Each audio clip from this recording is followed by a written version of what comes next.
The Gemara in Masechtas Yevomos, Samach Beis Amud Aleph, has the following discussion about the obligation to have children, and if God forbid someone had children and then the children passed away, if you still fulfill your obligation to have children. So the Gemara says that it's a dispute between Rav Huna and Rabbi Yochanan. Rabbi Huna says that he fulfilled his obligation even after the children passed away, and Rabbi Yochanan said that he did not. It's interesting to note the Gemara in Avoda Zora Lekutei Torah Amud Aleph says that Rabbi Yochanan had 10 sons and they all passed away. And in Kedushin Daf Ayin Aleph Amud Beis, the implication is that he had a daughter as well. So what's the reasoning? So Rabbi Huna says simple. Rabbi Yochanan says simple. Pasuk says in Bereshis, the mitzvah is prudahu to have children. If they passed away, you're not continuing the lineage of manhood by having children in the world, and you're not multiplying because they passed away. So you have to have children again. Rabbi Huna brings a very interesting argument, which is what we're going to discuss. Rabbi Huna says that there's another point to take into account. Based on a pasuk in Yeshaya, he quotes a concept from Reb Asi that Ein ben David bo'ad sheyichlu neshamis min haguf. That Ben David, Moshiach, is not going to come until the neshamis in this area called guf are going to be depleted.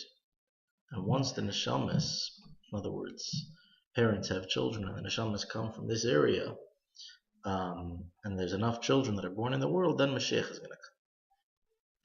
So therefore, even if one had children and they passed away, you still fulfilled your obligation in drawing down neshamas from this area, and you're bringing Moshiach one step closer, so therefore you're okay. Now, Rashi, a few pages later, in Daf Samach Gimel Amud Beis in Yevomos, he explains that this area of the guf, where the neshamas were stored, so he says that the neshamas were created during the 6 days of creation, and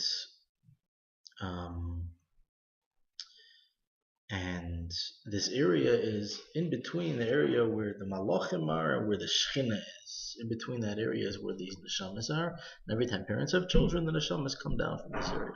Now it's interesting to note, just as a side note, in terms of neshamas being created. So Rashi points out that they were created. All the neshamas were created during the 6 days of creation, and then when the parents, actually the child is born, so the neshama comes from that area called the guf into the child's body.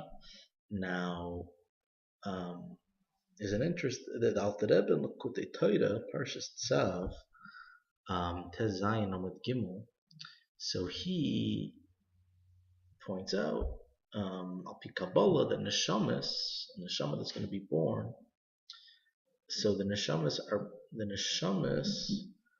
are born on Shmini Atzeres. The neshamas are conceived on Shmini Atzeres and they're born on Shvi Shel Pesach.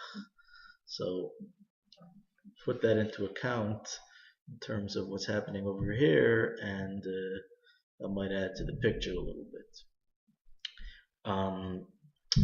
But anyway, the Rishonim have two very interesting questions on this concept of Reb Asi that Rabbi Huna actually quotes halacha l'maisa, that in regards to children that passed away. Mashiach is going to come once this guf is emptied out. So Tosfos in Masechtas Avoda Zora Daf Amud Beis, so he asks a question based on the Gemara in Shabbos Daf Lamed Amud Beis. That over there, the Gemara seems to say that even once Moshiach comes, we're still going to be having children. So if this area of neshamas is emptied out, so where are the neshamas going to come from?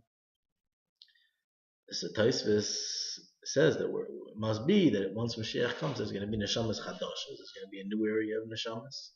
and from that area is where the new neshamas are going to come.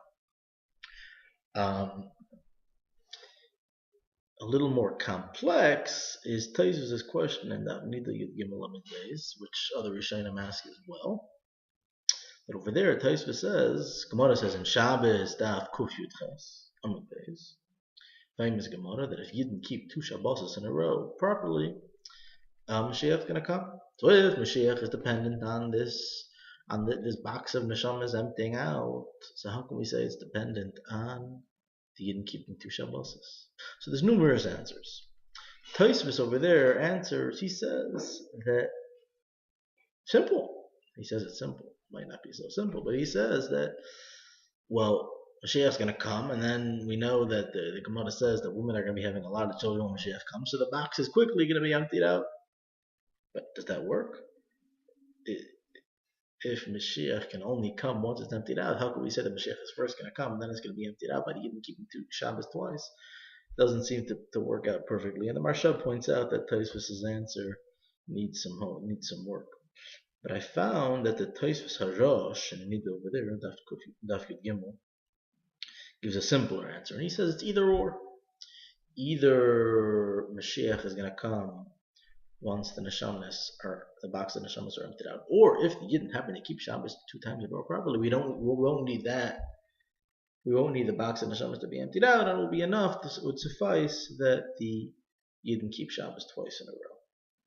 And that's Tosfos Harosh's suggestion, which seems to make things simpler.